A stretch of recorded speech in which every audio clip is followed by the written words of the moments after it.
Hi everyone, कैसे आप सब लोग? आई होप सब लोग बहुत खुश है, बहुत अच्छे हैं। मैं भी बहुत खुश हूँ, अच्छी हूँ।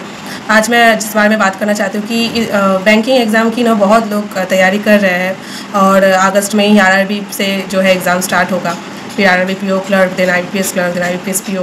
ये सब कुछ मेरा अभी भी याद करते लगता है कि यार अभी भी मैं भी दूँगी शायद इस साल, लेकिन नहीं, अनफॉर्चुनेटली मेरा तो टाइम ओवर हो चुका है। एंड इसको और मैं सोचना नहीं चाहती कि और मैं दे सकती जो भी है, बट मैं ये वीडियो इसलिए बना रही हूँ। मैं तो शायद पढ़ा नहीं सकती किसी को थ्रू ऑनलाइन, बट मैं कुछ ऐसे टिप्स आप सबको, जो लोग भी बैंकिंग एग्ज़ाम की प्रिपरेशन कर रहे हैं, देंगे इस साल, उनको मैं कुछ टिप्स देना चाहती हूँ जो आई थिंक सबको हेल्प करेगा, जो लोग भी ये वीडियो देखेंगे। देखिए, टॉपर नहीं बनना है हम लोगों को, है ना। टॉपर कोई बन भी नहीं सकता, 1 2 3 को टॉपर हो सकता है, लेकिन हम सबको चाहिए जॉब। अब आप कोई बहुत लोग बोलेंगे यार आपको तो हुआ नहीं, आप इतने साल से एग्ज़ाम दिए। सबको अगर जॉब हो जाता तब तो बात ही कुछ अलग होता, बट वो तो इस साल भी बहुत लोग देंगे, बहुत लोगों का लास्ट अटेम्प्ट भी रहेगा, बहुत लोगों का उनमें से भी नहीं होगा, क्योंकि डे बाई डे वैकेंसी कम हो रहा है। नॉर्मलाइजेशन का एक बहुत बड़ा इम्पैक्ट जो है हो रहा है एग्ज़ाम में, जो सच है इसको एक्सेप्ट करना ही पड़ेगा। बिकॉज मैं ये सब कुछ को इतने साल से फेस कर चुकी। नॉर्मलाइजेशन, वैकेंसी कम रहना, कट ऑफ ज़्यादा होना, एक्सपेक्टेशन से भी ज़्यादा होना। जैसे कि लास्ट जो आईपीएस पीओ का मेरा जो रहा, वैकेंसी बढ़ने के बावजूद भी कट ऑफ वो लोग हाई रखे, 1 नंबर भी ज़्यादा रखे। 1 नंबर ज़्यादा भी बहुत होता है, ठीक है। और मेरी उस 1 नंबर की वजह से मेरे जैसे बहुत लोगों का सिलेक्शन भी नहीं हुआ, ठीक है। तो कम्पिटिटिव एग्ज़ाम है, मैं ये नहीं बोलूँगी कि बहुत फेयरली होता है आजकल एग्ज़ाम, ठीक है, बट वही अगेन हम बस कोशिश कर सकते हैं और कुछ नहीं कर सकते। हम बस एक स्मार्ट वे में अप्रोच रख के हम एग्ज़ाम दे सकते हैं। सिर्फ हार्ड वर्क से नहीं होगा, स्मार्ट वर्क भी बहुत ज़्यादा ज़रूरी है। शुरू में आपको बहुत हार्ड वर्क ज़रूरी है, जैसे मैंने भी किया था कि प्रैक्टिस के लिए, मतलब चीज़ों को समझने के लिए, लेकिन उसके बाद जो है स्मार्ट वर्क बहुत इंपॉर्टेंट है। मैं लगभग सभी एग्ज़ाम की प्रीली क्लियर करती थी, मेंस में जाकर अटक जाती थी, वो भी 1 2 नंबर के लिए, ठीक है। 2019 से मैंने सभी 2017 में मेरा फर्स्ट आरआरबी पीओ क्लर्क का मेंस दिया था मैंने। फिर 18 में आईपीएस पीओ का मेंस दिया मैंने। फिर 19 से मेरा सभी प्रीली जो है क्लियर होने लगा, सभी मेंस देना स्टार्ट किया। तो मेरा स्टोरी अलग है, इनफैक्ट अलग नहीं, मेरे जैसे बहुत लोग ऐसे हैं। ऐसा नहीं कि मैं इस दुनिया में अकेली हूँ जिसका सिलेक्शन नहीं हुआ 8 साल देने के बाद भी। बात ये नहीं है कि मेरा कभी ना आप कोई जो सक्सेसफुल हो जाता है उससे ज़्यादा जो फेलियर फेस किया लाइफ में, उसका एडवाइस बहुत काम आ जाता है। बिकॉज वो लोग को पता है कि फेल कहाँ होना नहीं चाहिए, ठीक है। तो मैं इतने साल से जो भी फेलियर फेस किया, मुझे पता है कि अभी मैं किसी को बता सकती हूँ कि ऐसे करके तुम पास हो सकते हो, फेल नहीं हो सकते, ठीक है ना। बट अगेन डेस्टिनी जो है, लक फैक्टर बहुत इंपॉर्टेंट है कम्पिटिटिव एग्जाम में। लोग यूट्यूब में वीडियो बनाने के लिए, जो लोग भी क्लासेस करते हैं, बहुत फेक मोटिवेशन देने के लिए बहुत टीचर्स जो है बहुत कुछ बोलेंगे, ठीक है। तो वो अपना रोजगार जो है, अपना जो है कमा रहे हैं, वो उनका हम वो सब में जज नहीं कर सकते, क्योंकि सब लोग अपना अपना काम कर रहे हैं, सब लोग अपना अपना रोटी कमा रहे हैं। तो सबका अपना अपना ज़िंदगी है, कोई कुछ भी कर रहे हैं, हम लोग कोई होते नहीं है बोलने वाले। बट जो सच है वो सच है कि ये कंपटीशन है, लक फैक्टर बहुत इंपॉर्टेंट है। एंड बट अगेन आप फेलियर होते हो तब भी आप अकेले नहीं हो, आप सक्सेसफुल होते हो तब भी आप अकेले नहीं हो। सो इसमें टूट जाने वाली या इसमें ऐसे ज़िंदगी ख़त्म हो जाने वाला ऐसे कुछ नहीं है। अगर ऐसा होता तो मैं ये वीडियो नहीं बनाती, ऐसा तो फिर मैं मैं पागल हो जाती यार, मैं डिप्रेशन में चले जाती। ऐसा नहीं होता है, ठीक है। ट्राई किया इतने साल से, लगा था हो जाएगा, एंड लास्ट मोमेंट तक भी मैंने लड़ी, नहीं हुआ, इट्स ओके। इससे कोई अगर मुझे कोई जज करे तो उनका इच्छा है, बट मैं भाई लास्ट तक मैं लड़ी हूँ। और मैं सबको यही बोलना चाहती हूँ कि कुछ चीज़ें हैं कि आप ज़रूरी नहीं है कि आप मैथ में कितना अच्छे हो, आप रीजनिंग में कितना अच्छे हो, आप इंग्लिश में कितना अच्छे हो, आप जीके में कितना अच्छे हो। बिकॉज आजकल मेंस जो हो रहा है, प्रीली तो ठीक है, चलो प्रीलिम्स के लिए मैं ये बोलूँगी, जो लोग भी इस साल नया देंगे इस साल, मैं उन लोगों को या बहुत दिनों से ट्राई कर रहे, पास नहीं हो पा रहे, मैं ये बोलूँगी कि प्रीलिम्स में अगर आप जनरल कैटेगरी में है तो ऑब्वियसली बात है, अगर आरआरबी पीओ की बात करें तो लगभग 60 अटेम्प्ट तो आपको करना ही पड़ेगा, ठीक है। और अब सबसे इम्पोर्टेंट है कि एक्यूरेसी, आप जितना भी अटेम्प्ट करें, आपकी एक्यूरेसी जो है अभी जो है 100% चाहिए। अगर 100% एक्यूरेसी आपका नहीं है तो आप चाहे जितना भी अटेम्प्ट, क्योंकि नॉर्मलाइजेशन बहुत बड़ा इम्पैक्ट हो रहा है, नॉर्मलाइजेशन बहुत ज़्यादा हो रहा है आजकल। पहले SBI करता था, अब IBPS भी कर रहा है, ठीक है। आजकल मेंस जो IBPS PO का भी मैंने आज तक 2 शिफ्ट में एग्ज़ाम नहीं होने देखा, इस बार वो भी चालू हो गया है, SBI PO ने अपना पैटर्न ही चेंज कर दिया है, पता नहीं इस साल शायद IBPS भी उसको फॉलो करेगा नहीं, मुझे नहीं पता, ठीक है। तो कंपटीशन इस day by day so tough होता जा रहा है। मैं किसी को फेक मोटिवेशन नहीं देना चाहती, ठीक है। जो सच है, जो हो रहा है, उसको एक्सेप्ट करना ही पड़ेगा। उसमें से जो लोग निकल जा रहे हैं, जो नहीं निकल पा रहे हैं उसमें दुखी होने वाली कोई बात नहीं है। ज़िंदगी बहुत बड़ी है, बहुत कुछ है लाइफ में, ठीक है। बट हाँ, कोशिश करना चाहिए ताकि बाद में जाके कभी अफसोस ना हो। जैसे मुझे नहीं है अफसोस, क्योंकि मैंने कोशिश किया था। तो कोशिश कैसे करेंगे? प्रीलिम्स के लिए आपको जो सब कुछ नहीं करना है, ठीक है ना, सब सिलेबस कवर नहीं करना है आपको। जैसे रीजनिंग लगभग सबका ही अच्छा है, ठीक है। हाँ, पजल में कोई अगर फंस जाए, जैसे मेरे साथ भी बहुत बार हुआ है कि प्रीलिम्स में छोटा पजल में फंस गई, तो हुआ नहीं, उस वजह से मैंने बहुत बार प्रीलिम्स क्लियर नहीं कर पाई। तो पजल एक, आप चाहे जितना भी प्रैक्टिस करके जाओ, वहाँ जाके बैठ के आपकी कैसे माइंड से रहेगी आप कहीं फंस अगर नहीं जाओगे तो इट्स ओके। इससे तो कोई भी तो फुल मार्क्स भी अटेम्प्ट कर सकता है रीजनिंग में, ऐसा कोई बड़ी बात नहीं है, मैंने भी किया है। लेकिन अगर आप कभी भी कहीं पर भी फंस गए पजल पे, तो तब आपकी मार्क्स जो है कम हो जाएगा अटेम्प्ट, ठीक है। और अभी टाइमिंग की बात करें, अब तो सब फिक्स कर ही दिया, तो टाइमिंग के लिए कोई टेंशन नहीं है। उस टाइमिंग पे आपको जितना हो सके आपको करना है मैक्स टू मैक्स।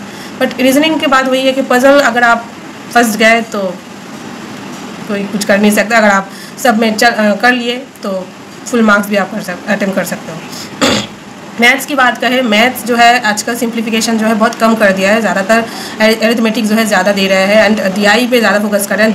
DI तो इजी दे रहा है, लेकिन DI की क्वेश्चन जो है बहुत बड़ा दे रहा है, जिससे लोगों की टाइम कंज्यूमिंग ज़्यादा हो, लोग ज़्यादा उसको अगर करने बैठ जाए तो कम ज़्यादा टाइम लगे। इस वजह से वो लोग क्वेश्चन जो है बहुत बड़ा दे रहे हैं। तो आप लोग जो 2 DI रहता है और एक कैलकुलेटर रहता है, PO की बात अगर बोलूँ तो उसमें से एक DI तो इजी रहता है, तो वो डेफिनेटली करना चाहिए। जिसका भी DI अगर वीक भी है तो मैं बोलूँगी वो DI तो नहीं छोड़ना चाहिए, ठीक है। बिकॉज DI और एरिथमेटिक में मुझे ज़्यादा डिफरेंस नहीं लगता है, ठीक है। जो एरिथमेटिक कर सकता है वो DI ऑब्वियसली कर सकता है, क्योंकि वो टाइम मुझे लगता है बहुत सेम है, सिर्फ DI में एक चार्ट रहता है, एरिथमेटिक में नहीं रहता है, ठीक है। तो और एरिथमेटिक जिसका जो टॉपिक पे उसका अच्छा है, जैसे मैं सब में मुझे अच्छा नहीं है, जो जिसमें मैं अच्छा मैं कर पाती हूँ, सब कुछ कवर नहीं किया अरिथमेटिक में, तो वो सब कुछ मैं कर लेती थी, ठीक है। 4-5 नंबर मेरा अरिथमेटिक से आ जाता था। और सिंप्लीफिकेशन जो है तो करना ही पड़ेगा, अगर ज़्यादा दे तो बहुत अच्छा है, अगर कम दे तो वो भी आपको पूरा करना ही पड़ेगा, बिकॉज वो तो श्योर शॉर्ट है आपको नंबर मिलेगा। बिकॉज रीजनिंग और मैथ एक ऐसी सेक्शन है जहाँ पर आप अगर 100% एक्यूरेसी रखोगे आपको उतना ही मिलेगा, वहाँ पर कोई नंबर काटने वाला सीन नहीं है।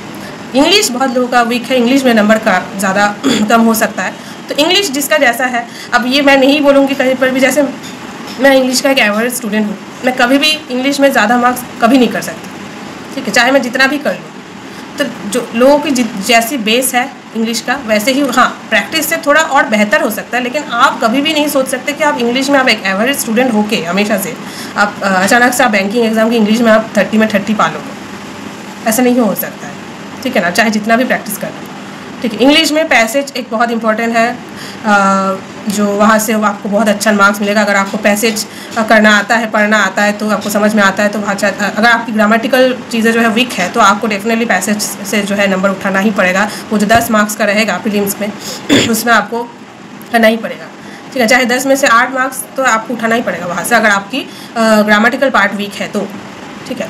तो बात यही है कि हम लोगों को पास होना है, ठीक है। हम लोगों को एक स्मार्ट वे में अप्रोच में नंबर उठाना है, जहाँ से हम लोगों को एक कट ऑफ जो है क्लियर होना है, क्योंकि प्रीलिम्स में सिर्फ कट ऑफ क्लियर करना है।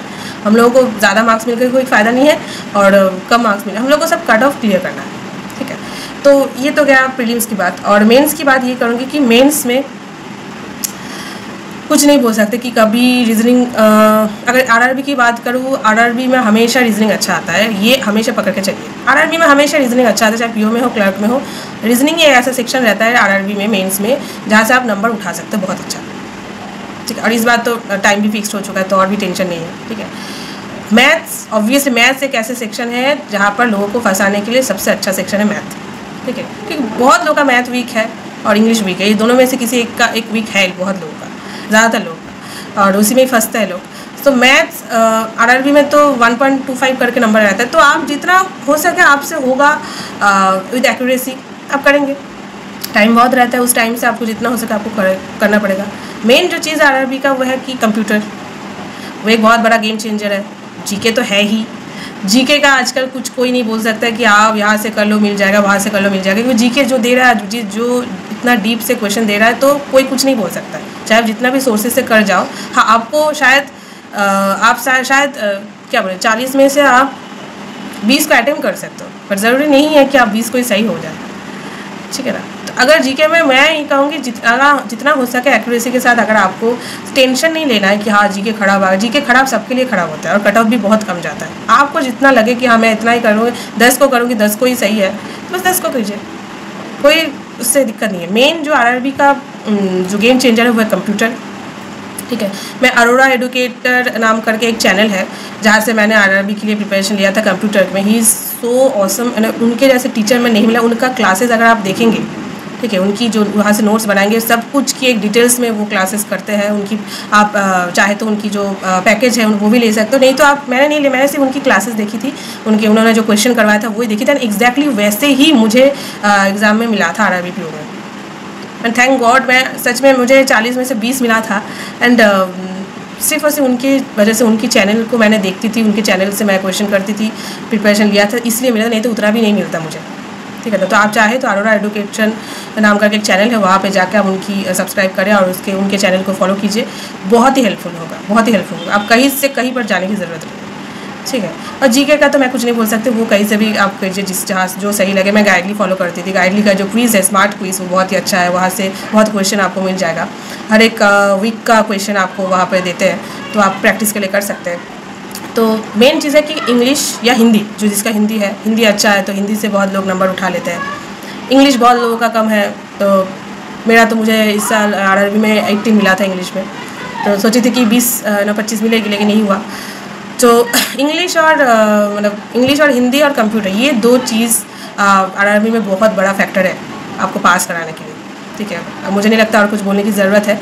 और रीजनिंग तो आप जितना हो सके आप नंबर उठा सकते हो, रीजनिंग बहुत आसान आता है आरआरबी में, कोई टेंशन की बात नहीं है, ठीक है। मैथ जिसका जैसा है, जितना हो सके आप 10 को कीजिए तो 10 को कीजिए, आपको 12 को करना है तो 12 को कीजिए, बट सही कीजिए, ठीक है।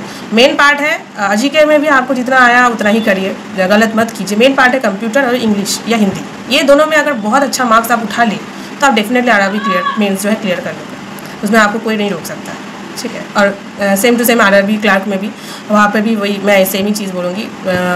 तो जीके एंड या कंप्यूटर एंड हिंदी और इंग्लिश, ये दोनों बहुत ही बड़ा गेम चेंजर है आरआरबी के लिए, स्पेशली चाहे क्लर्क हो, पीओ हो, कुछ भी हो, ठीक है। तो ये तो क्या आरआरबी का। आईबीपीएस का मैं बोलूँगी, अगर आईबीपीएस पीओ की बात करूँ, ठीक है, आईबीपीएस पीओ बोलिए, एसबीआई पीओ बोलिए, एसबीआई क्लर्क, आईबीपीएस जो भी बोले, सबको लिए ही बोल रही हूँ कि इस साल जिस तरीके से क्वेश्चन आया था कि इंग्लिश जो है बहुत ही टफ आया था इस साल। जीके तो टफ आता ही है, सबके लिए ही टफ है, उसका तो अलग से कोई बोलने की ज़रूरत नहीं है, बट मैथ अच्छा आया था, मुझे 18 मिला था। रीजनिंग भी मैंने सही तरीके से अटेम्प्ट किया था, इस वजह से मुझे अच्छा मार्क्स मिला, 23 मिला था मुझे, तो क्योंकि सही तरीके से अटेम्प्ट किया था। देखिए अगर आईबीपीएस पीओ की बात करूँ, मेंस की आईबीपीएस पीओ में रीजनिंग में भी बहुत क्वेश्चन कम, मार्क्स ज़्यादा रहता है, एंड मैथ में भी क्वेश्चन कम, मार्क्स ज़्यादा रहता है, ठीक है। और सेक्शन ए सेक्शन बी करके रहता है हर एक इसमें, तो आपको वहाँ पर बहुत ही ज़्यादा और जो है सिलेक्टिव हो जाना चाहिए। कि बहुत लोग सोचते हैं कि यार 2 नंबर का कर लूँगी, अगर रीजनिंग की बात करें 2 नंबर का कर लूँगी रीजनिंग का कुछ भी, तो उससे ज़्यादा बेहतर होगा। तो अगर आपको अगर 2 नंबर का क्वेश्चन कर ले सकते हो तब कर सकते हो, लेकिन आपको लगे कि नहीं 2 नंबर के मेरा टाइम वेस्ट हो रहा है, मुझे नहीं हो रहा है मेरा, क्योंकि 2 नंबर में ज़्यादातर पजल ही रहता है, ठीक है। और 1 नंबर पे क्रिटिकल रीजनिंग रहता है, पजल भी छोटा मोटा रहता है, एंड थोड़ा मिसलेनियस भी रहता है। अगर आप उसको देखें, हमेशा शुरू में कभी भी पजल लेके नहीं बैठना है, ठीक है, क्योंकि पजल लेके बैठेंगे तो फंसेंगे। स्पेशली मेंस में, तो मेंस का ही, प्रीलिम्स का कहीं पर भी आपको पजल लेके पहले बैठना नहीं है। हमेशा छोटा छोटा क्वेश्चन से स्टार्ट कीजिए, फिर पजल, टाइम रहेगा लास्ट में तब आप पजल में हाथ दीजिए, स्पेशली बड़ा पजल में। छोटा मोटा पजल तो चलो हो जाएगा तो ठीक है, चलो उसमें से 1-2 क्वेश्चन रहता है तो कर लिया, ठीक है। तो बड़ा पजल में मैंने बहुत बार मेंस में गलती किया है कि बड़ा वाला पजल लेके बैठ गई थी, तब पता नहीं था कि कैसे अटेम्प्ट करना है, तो इस वजह से बहुत बाद में पछताना पड़ा है। तो कभी भी पजल लेके नहीं बैठना है आपको, बस सेक्शन ए में 2 नंबर का रहता है, बी में 1 नंबर का रहता है। सो आपको वहाँ पर डिसाइड करना है कि मुझे 1 नंबर पे पहले देख लेना है क्या क्या हो सकता है। ऑब्वियसली बात है 1 नंबर पे क्वेश्चन ज़्यादा ईजी रहेगा 2 नंबर से, तो वहाँ पर आप देख लेंगे, वहाँ पर आप जितना हो सके कर लेंगे। फिर आप 2 नंबर पे आएंगे कि जितना हो सके एक भी पजल हो जाए तो बहुत अच्छा है, या इनपुट आउटपुट हो जाए तो बहुत अच्छा है, ठीक है। लास्ट में आके कोशिश करेंगे, ठीक है। शुरू में ही बार 2 नंबर लेके नहीं बैठना है, ठीक है। और इंग्लिश में भी सेम है, 2 नंबर क्वेश्चन बहुत टफ आता है, उसमें ज़रूरी नहीं है, क्योंकि जितना आप करेंगे नेगेटिव होगा तो नेगेटिव मार्क्स भी ज़्यादा होगा, तो हमेशा कोशिश की 1 नंबर का पहले सेक्शन देखना, वहाँ से करना, फिर टाइम मिले तब अगर 2 नंबर में आके करना, ठीक है। जीके में ऐसा कुछ नहीं आता, जीके में सभी 1 नंबर का ही है। और अब पता नहीं इस साल क्या चेंज करेंगे, पता नहीं, वो देखा जाएगा। और मैथ्स में भी वही बोलूँगी, मैथ्स में भी आपको वही सेक्शन वाइज जो है डिफरेंट करके आपको ठीक करना पड़ेगा कि कहीं पर फंसना नहीं है।